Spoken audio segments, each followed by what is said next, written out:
नमस्कार, फिर पैसा बोलता है में आपका स्वागत है।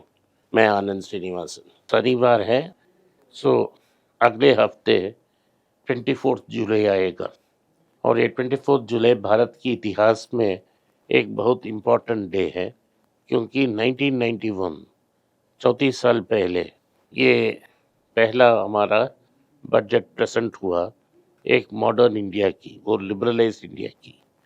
उस स्पीच में मनमोहन सिंह, जो उस समय वित्त मंत्री थे, भारत की कमांड कंट्रोल इकोनॉमी को डिसमेंटल किया और मार्केट्स को फ्री किया। सो हम इकोनॉमिकली इंडिया को दो ग्रुप में बांट सकते हैं, 1991 के पहले और 1991 के बाद। तो मैं शाश्वत से डिस्कस करूंगा। मनमोहन सिंह का स्पीचेस उन्होंने डाउनलोड की है 1991 और 92 का। ये डिस्कशन करेंगे उन्होंने क्या किया और क्या नहीं किया और वहाँ से इधर तक कैसे पहुँचे। ये सैटरडे और संडे का डिस्कशन होगा।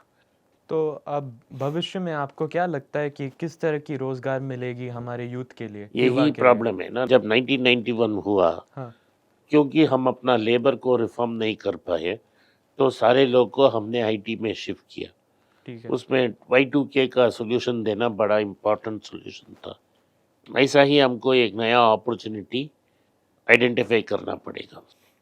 लेकिन जो आज भारत में इन्वेस्टमेंट्स हो रही है, वहाँ लोगों को नौकरी नहीं मिल रही है, क्योंकि हम लार्ज इंडस्ट्रीज में लार्ज कॉर्पोरेट्स को फेवर कर रहे हैं। दुनिया में ये सिद्ध बात है कि अनेक नौकरियां small and medium sectors he develop करते हैं। स्मॉल कंपनीज ज़्यादा लोग को हायर करते हैं, ठीक है। मिड लेवल कंपनीज ज़्यादा हायर करते हैं। पर इंडस्ट्रीज के लिए इकोनॉमीज ऑफ स्केल नहीं चाहिए? वो तो बड़ा इंडस्ट्री के लिए। ठीक है। तो आपको कैसा डेवलप करना है? ये जो बड़ा कंपनी, तो इन्फोसिस तो 10 लोगों का कंपनी था, हाँ। वो आके आज 3 लाख का कंपनी बन गया। टीसीएस, टाटा सन्स का एक डिवीजन था, एक कंपनी में नहीं था, टाटा सन्स का डिवीजन था। उसमें 20-25 लोग काम करना शुरू किया, वो आज 6 लाख कंपनी में मॉर्फ हो गया। हाँ। तो आप छोटे कंपनी को इंसेंटिव दो कि उनका बिजनेस भी ग्रो हो जाएंगे और वो भी ग्रो होंगे। पर वो कहाँ बिजनेस करेंगे, किस सेक्टर में, या फिर क्या क्या करेंगे वो? अनेक सेक्टर में है ना। ठीक है। ऐसा क्या, भारत 25 साल से आईटी सॉफ्टवेयर सेक्टर को डोमिनेट कर रहा है, लेकिन हम सिर्फ सर्विस सेक्टर में सिमट गए हैं। भारत से कोई इनोवेटिव प्रोडक्ट नहीं आया है। फेसबुक या सोशल मीडिया और किसी भी आईटी प्रोडक्ट तो में। सर्विसेज में हम लो वैल्यू ऐड करते हैं। सर्विसेज में आप लो सर्विसेज करते हैं। हाँ। हमने प्रोडक्ट डेवलप नहीं की, ठीक है। इनोवेशन नहीं की। अगर हमको फ्यूचर में ग्रोथ आना है, तो हमको प्रोडक्ट और इनोवेशन। इनोवेशन में कंसंट्रेट करना तो आर पड़ेगा। एंड डी उसमें आएगा। आर&डी में आएगा ना, हाँ। कंपनीज का आर&डी, आप फार्मा कंपनीज का आर&डी आप भारत ला सकते हो। हाँ, तो आप सही कह रहे हैं, पर हमारा जो पॉपुलेशन है, वो जनसंख्या है, वो बहुत बड़ा है। तो इस पॉपुलेशन के लिए सारी युवा को जॉब्स लाना है हमारे, वो एक समस्या है।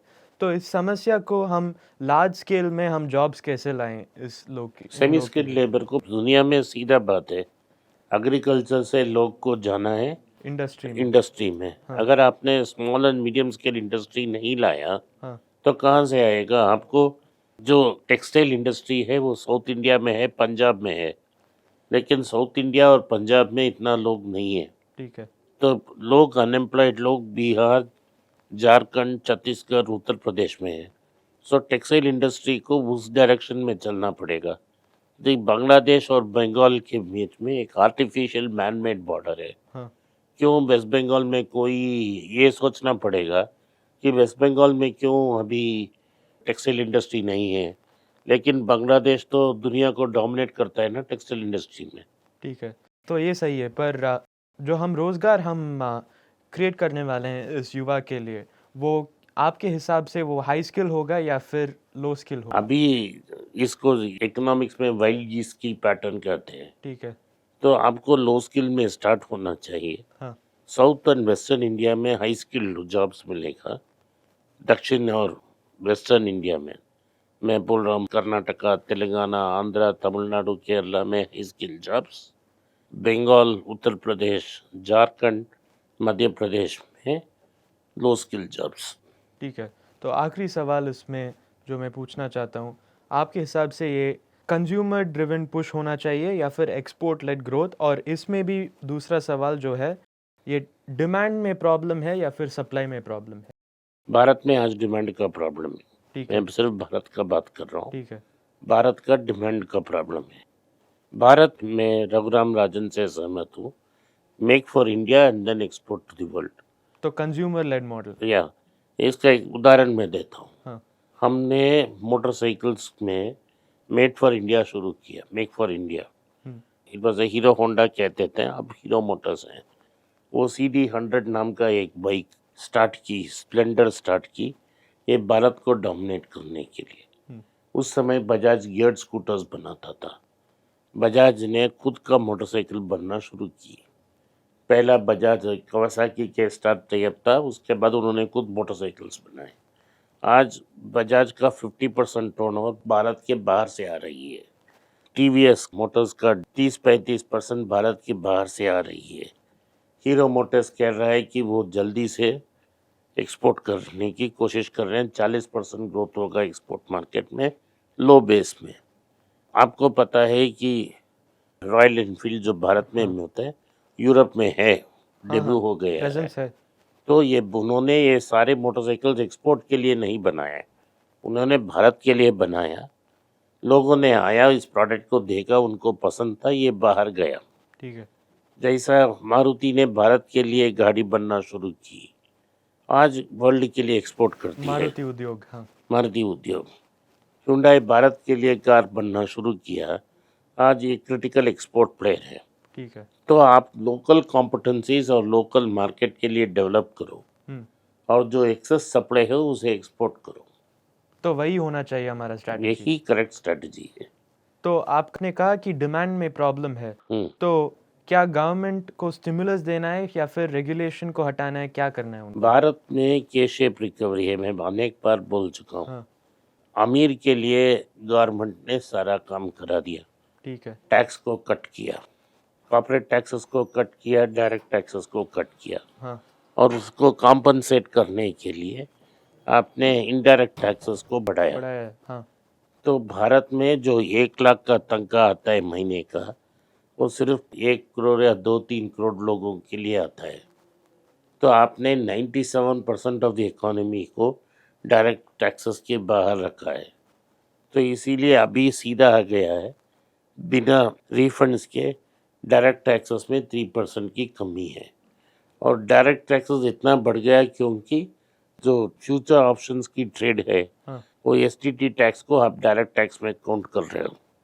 अगर आपने उसको निकाला तो डायरेक्ट टैक्सेस में थोड़ा कमी ही आ गया होगा। तो कंपनीज की डायरेक्ट टैक्सेस को बढ़ाना चाहिए, इनडायरेक्ट टैक्सेस को रिलीफ देना चाहिए। अगर आपने इनडायरेक्ट टैक्सेस में रिलीफ दी, जैसा पेट्रोल का दाम 100 रुपया है, असली दाम 60 रुपया का होगा। अगर आपने 40 रुपया का छूट दिया कॉमन मैन को, वो पैसा को वो बचाएगा नहीं, हाँ, वो पैसा से वो कंज्यूम करेगा। हाँ।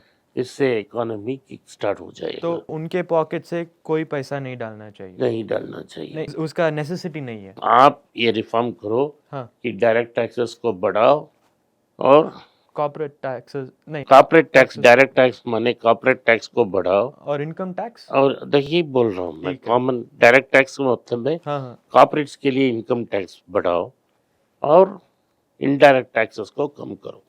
और लोग के लिए इनकम टैक्स भी बढ़ाना चाहिए फिर। भाई ऑलरेडी बढ़ गए ना भाई, 12 लाख का कोई टैक्स नहीं है।